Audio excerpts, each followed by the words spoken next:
Setelah 10 tahun mengadu nasib di ibu kota, Adi akhirnya kembali ke kampung halamannya yang terletak jauh di pedalaman di Pulau Jawa.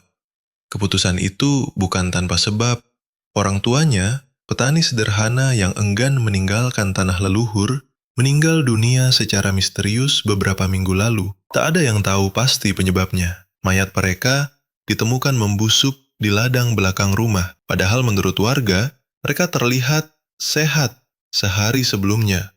Dengan membawa koper tua dan ransel yang penuh dengan pakaian dan kenangan, Adi menumpang bus antar kota menuju pinggiran desa.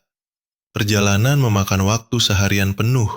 Saat bus menurunkan Adi di pinggir jalan beraspal yang berakhir di jalan tanah, langit mulai berubah jingga. Angin yang berhembus membawa aroma tanah basah dan sesuatu yang lain. Aroma yang membuat bulu kuduk Adi berdiri.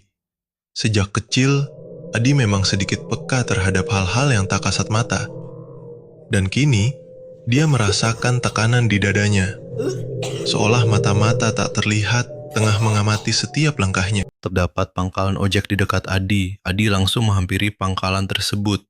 Di pangkalan ojek kecil yang terletak di bawah pohon waru tua, Adi menghampiri beberapa tukang ojek yang sedang duduk sambil merokok.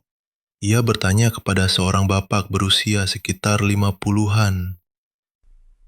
Pak, bisa antar saya ke desa Sumberbanyu? Sekonyong-konyong, suasana jadi hening.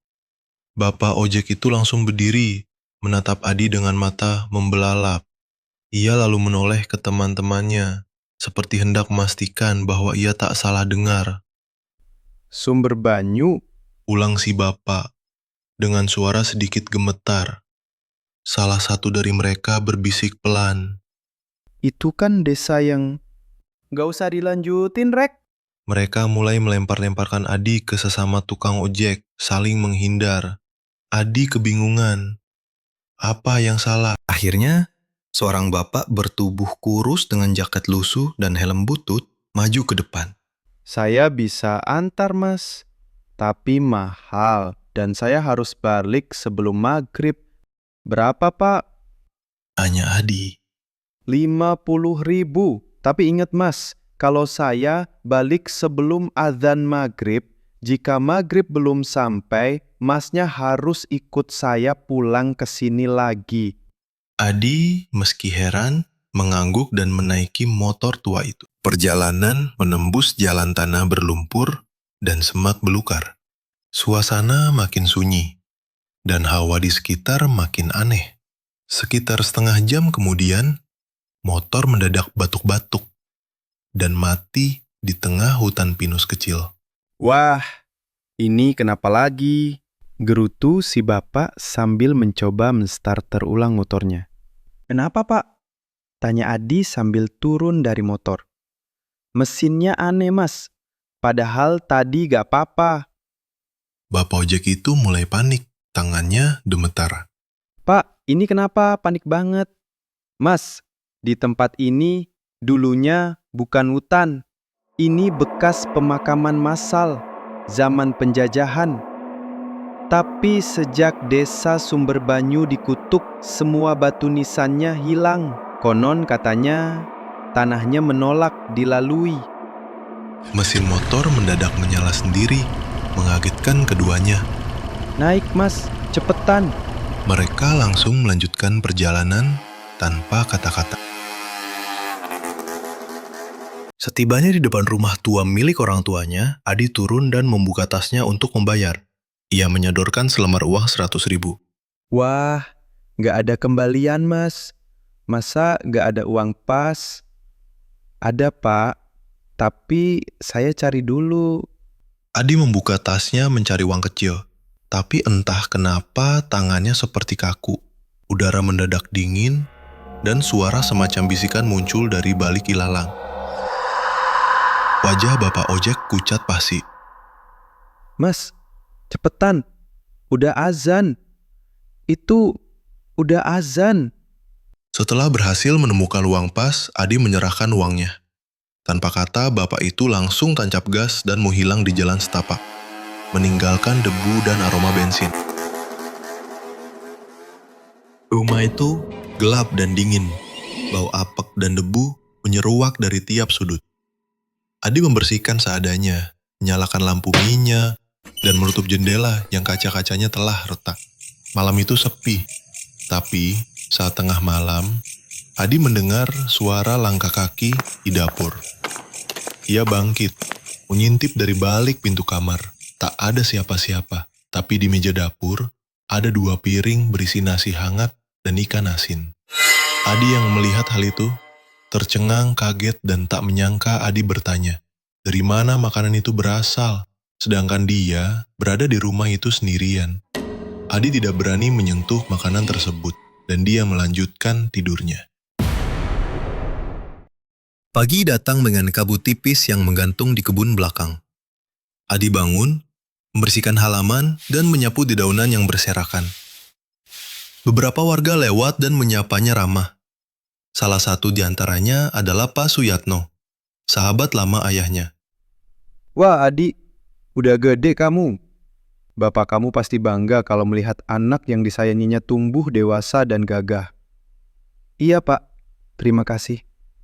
Bapak bagaimana kabarnya? Ya baik Di, tetapi setelah kepergian bapakmu, sekarang agak sepi Di. Tidak ada teman ngobrol ataupun keluh kesah. Ya udah, Bapak lanjut ke ladang dulu ya.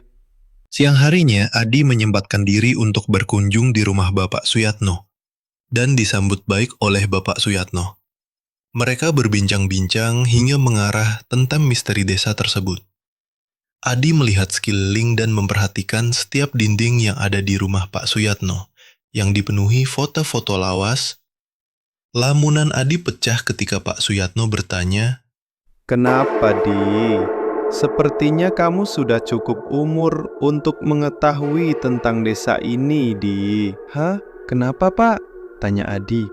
Dulu, desa ini makmur, ladangnya subur. Tapi ada satu keluarga yang melanggar perjanjian. Perjanjian apa? Keluargamu Di. Adi terdiam dan kaget. Orang tuamu dulu dipercaya menjaga penunggu desa. Ada satu makam yang gak boleh dibuka, tapi ayahmu membajak tanah itu, menganggapnya tahayul. Pak Suyatno memperlihatkan secari kertas tua semacam peta dengan satu titik merah di tengah kebun. Adi yang penasaran, malam itu nekat menggali di titik merah tersebut. Ia menemukan peti kayu tua, penuh ukiran aneh. Saat dibuka, di dalamnya ada tengkorak. Tapi bukan manusia biasa. Tengkorak itu memiliki taring. Dan ketika ia menyentuhnya, semua berubah. Langit mendadak gelap. Suara lonceng terdengar dari segala arah. Pohon-pohon berderit seperti menjerit. Dan dari dalam rumah, terdengar suara orang tuanya, memanggil namanya. Adi, pulang. Adi pingsan dan terbangun di kamarnya. Namun kini rumah itu berubah, bersih, rapi, seperti waktu orang tuanya masih hidup. Tapi ada yang salah, langit di luar tak pernah berubah, selalu senja, waktu berhenti. Adi mendengar suara radio tua di ruang tamu. Yang tidak membayar hutang tanah akan menjadi bagian dari penjaga. Adi menyadari, ia telah menggantikan posisi orang tuanya. Kini, setiap malam, ia menata 2 piring nasi dan ikan asin di dapur. Untuk tamu-tamu berikutnya, desa Sumber Banyu tetap ada, tapi tak bisa ditemukan di peta. Mereka yang datang jarang kembali. Dan Adi, ia masih di sana, menjaga ladang, menjaga tengkorak bertaring, menunggu agar kutukan tidak keluar dari batas desa. Namun jika kau melewati jalan sepi di pinggir hutan dan melihat pangkalan ojek tua, jangan sekali-kali sebut nama desa itu. Karena sekali disebut, kau mungkin tak akan kembali.